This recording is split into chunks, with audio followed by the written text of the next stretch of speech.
అధిష్టానం ఏ నిర్ణయం తీసుకుంటే ఆ నిర్ణయానికి కట్టుబడి ఉంటాం. అది పిఠాపురం ప్రజలందరికీ తెలుసు. నిర్ణయం పార్టీకి నిలబడాలన్నారు, మనం నిలబడ్డాం.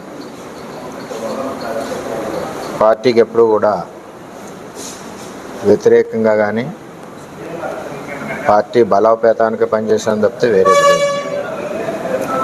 రెండవది, మీరు అడిగిన ప్రశ్నకి నేను ఆల్రెడీ మొన్న లోకేష్ గారిని కలిశాను. లోకేష్ గారితో డిస్కస్ చేసాం.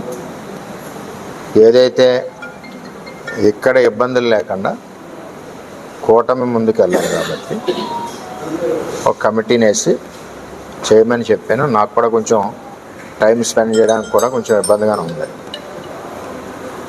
చేయండి, నేను కూడా ఒక్కడిని కూడా చేయలేకపోతున్నానని చెప్పడం జరిగింది.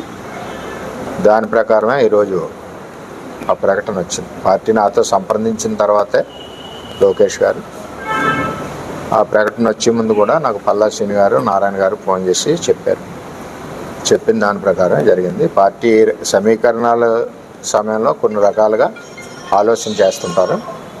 ఆ ఆలోచనకి ఎప్పుడు కూడా అనుగుణంగా పిఠాపురం తెలుగుదేశం పార్టీ కేంద్ర పార్టీ అధ్యక్షుల ఆదేశాలకు అనుగుణంగా పనిచేస్తుంది. పిఠాపురం అంతా తెలుగుదేశం పార్టీకి క్రమశిక్షణగా వాళ్ళు ఇచ్చిన ఆదేశాల ప్రకారం